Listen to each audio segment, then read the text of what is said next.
Hi, it's Andy, and today I'm bringing you the end of year book tag.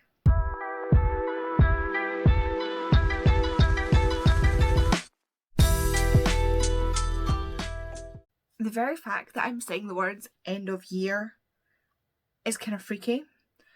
It is currently November, and where's the year gone? Like, where has the year gone? It's gone by so fast. I've actually had a really, really good year, and I'm really looking forward to recapping it in either December or January. I might do a lot of recaps and stuff in December for like Vlogmas, or I might not. I'm not sure. I got my hair cut yesterday. This fringe is a new thing. We're trying for a wispy fringe. I'm not sure how it looks. You tell me how you think it looks. I think it looks strange, but I don't know if it's just because I need to get used to it. But it looks very like a barcode to me. But tell me what you think. If I don't like it, I will just grow it out. It's not a big deal. But yeah, let me know. Let me know what you think. I feel like I need to keep brushing it.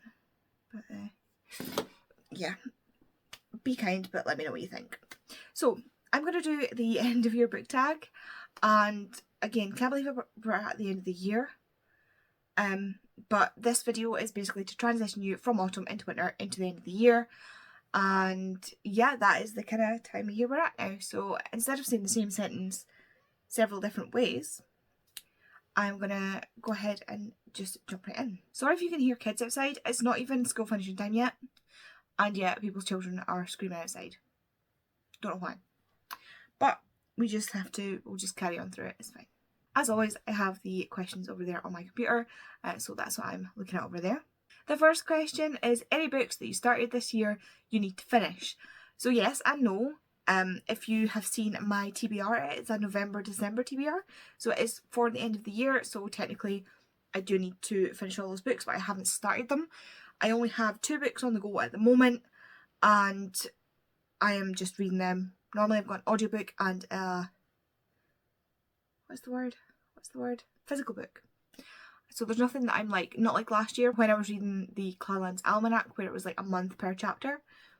So I've nothing that I've started that I'm like, oh, I really need to get that finished for the end of the year. But there are books that I'm still currently reading. So I am currently reading Iron Flame, and I'm currently reading The Book of Lost Names on audio. So yeah, I'll probably get them finished. If not this week, next week. It's not a problem. But yeah, I need to get through all of my November, December reads, which like I say, I have a TBR for. Question 2 is, do you have an autumnal book to transition into the end of the year with? And yeah, kind of like last year I said, historical fiction is very autumnal feeling to me. I don't really have any other sort of autumnal vibey type things. Like, I don't quite understand that, and there's none I'm aware of that are set in autumn. But like I said, I am reading The Book of Lost Names at the moment by Kirsten Harmel. This is a historical fiction, a very chunky historical fiction about this book that was written in code during World War II to hopefully connect families, Jewish families who were taken to places like Auschwitz-Birkenau, Ravensbrück, and to other concentration camps whose names I cannot remember off the top of my head. Those are the 2 that I remember because those are 2 of the most notorious, but they were obviously more. And this is a real thing that happened. Some people kept this notebook basically of names of people to try and be able to get them back with their families once this was all over. And this follows our main character, who I believe is going to be the one to have kept this book. I'm not very far into it, so I'm not there yet. Question 3 is there a new release you're still waiting for? Yes. I'm still waiting for Heartstopper Volume 5 to come out. I'm so excited. As you can see, I've got my Heartstopper shelf over here. I'll let you see. So there's my Heartstopper shelf. And we're just waiting on Volume 5 to come out.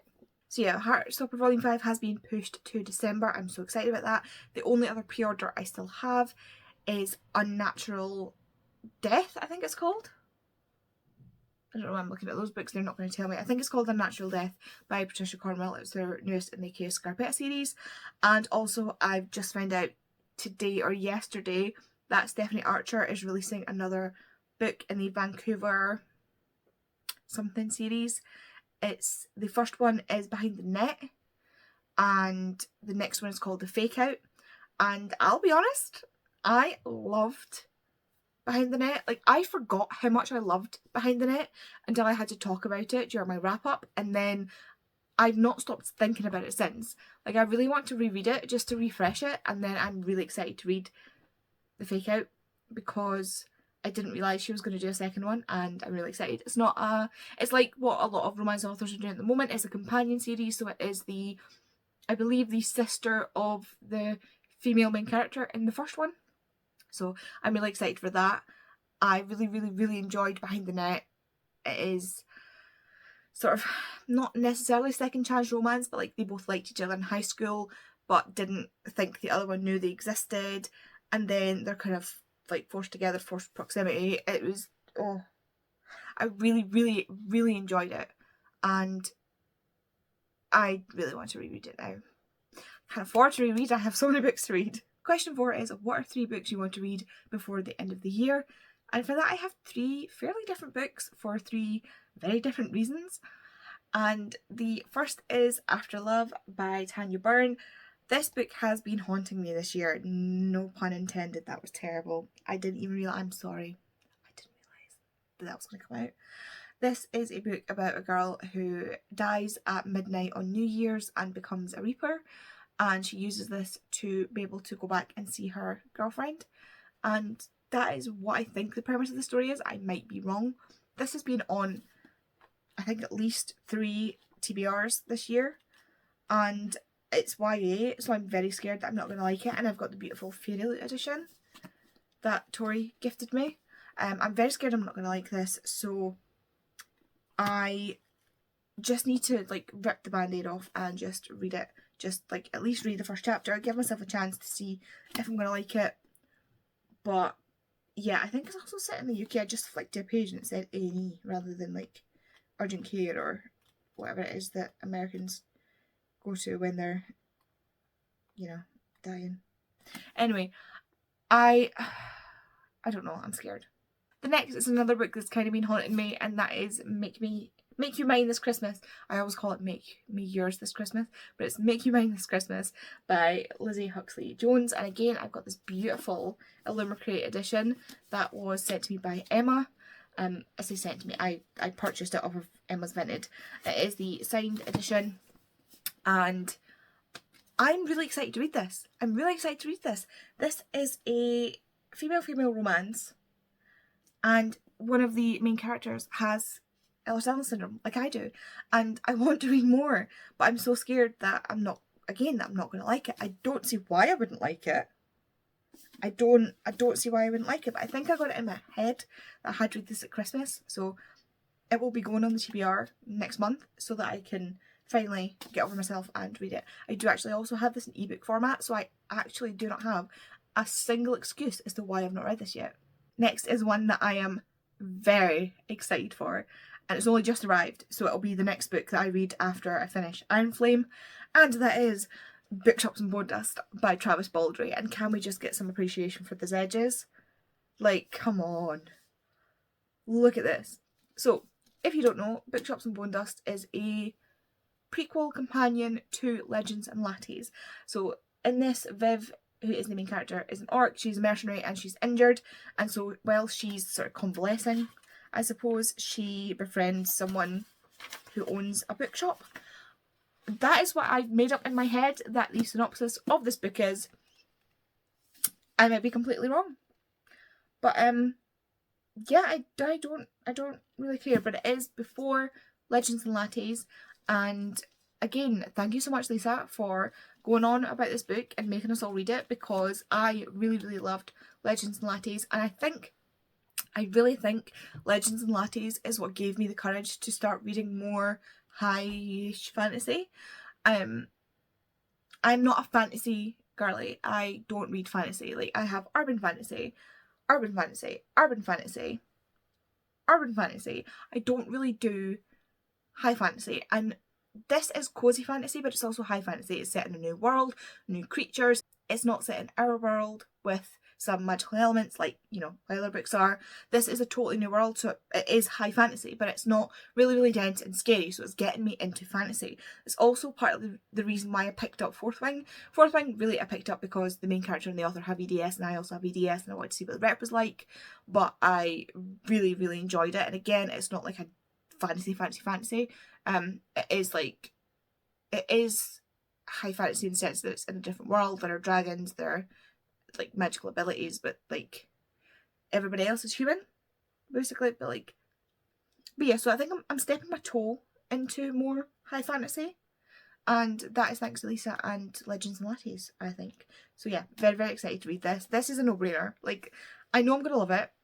I'm excited to read it, and it is one of the most beautiful spread edges I've ever seen. Question 5 is there a book you think could shock you and become your favourite book of the year? Now, again, like I said, I've been kind of getting into fantasy, and I've been liking fantasy that fantasy readers have not been liking, if that makes sense. So, a book that would shock me if it became one of my favourite books of the year is Ordinary Monsters by J.M. Miro. This is one of the biggest books I have. And saying that, it's actually not. Like, it's only just about 700 pages. 660 pages, including the acknowledgements. That's not actually that bad. I'm pretty sure Iron Flame, which I'm currently reading, is either very similar or slightly longer. My longest Diana Gabaldon book is 1400 plus pages. This is not actually that big. It just, for some reason, they've printed it so that it is huge. But yeah, this is I think it's more on the urban fantasy side. It's like historical fiction meets X-Men meets something else that somebody said about. It's set in England and Scotland, and I do think I could really, really like this. I am more than willing to DNF, and to be perfectly honest, I'm expecting to DNF it. But yeah, this would be a shocker if it actually came in at one of my favourites of the year, because I'm getting really good, I think, at picking out my own reading taste, and there's nothing else on my TBR that I would be shocked if I enjoyed it more than I think I'm going to enjoy it. So I hope that made sense. It made a semblance of sense to me, I think. And question 6 is, have you already started making plans for next year?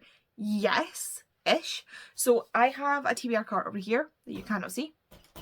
It is almost full of my books. Now what I've done is I've pulled all of my books off of that TBR cart that are pre-2023.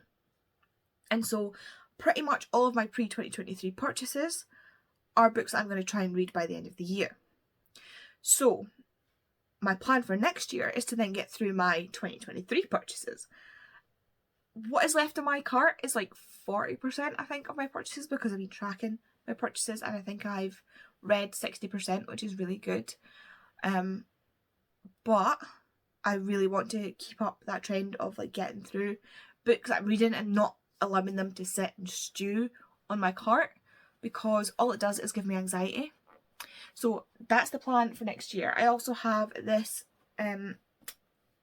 shelf here that you can kind of see, and that is my 12 and 12. So for next year I've done a 12 and 12, which is again inspired by Lisa doing one as well, and basically I've gotten 12 friends to give me 12 prompts and choose 12 books for me to read, and each month I will grab a name out of this tin and I will pick that person's book from this bookshelf, read that book, and also choose another book from my TBR from their prompt. So the prompt that they've given me, for example, if it was read a historical fiction, I would grab a historical fiction, I can't speak today, I would grab a historical fiction off of my shelves, and that would be another book that I'm reading that month. And I've got 12 friends, like I said, so I'm going to do 12 books in 12 months, or 24 books in 12 months based on those prompts and choices. I have made graphics as well, so I will be updating that on my Instagram each month. Other than that, I don't really have any other reading plans. I don't have any read-alongs that I'm taking part in. The Schwab-along finished this year, and I don't want to take part in the mass alongs that are going on. Tori and Smash are doing one, and also Chloe from Chloe Reads Books is also doing one, and I'm not interested in reading any Sergi Mass, so I will not be taking part in that. There will be readathons that I'm taking part in, but I don't know what they are yet. I just know that every year there tend to be ones that come along and I will take part in them. But yeah, that's really it for plans for next year in regards to my reading. I've already started making plans in regards to like theatre trips and stuff like that. So yeah, and I have goals and things that I want to set for next year, but that will be in a completely separate video. So yeah, that's it basically. That is the end of this video. Thank you so much for watching. If you are here and you don't want to sit and type a comment and you want to let me know you're here, if you leave me some kind of emoji to do with bookshops and bone dust, so if we do a book emoji or a skull emoji, that would be great. Anybody else reading this? Because I know I'm going to want to talk to people about this. I'm so excited. I cannot wait to get back into the world with Viv and have a cosy nice time, but this time in a bookshop. So yeah, leave me a bookshops and bone dust related emoji. Thanks very much for watching, and I will see you in my next video. Bye.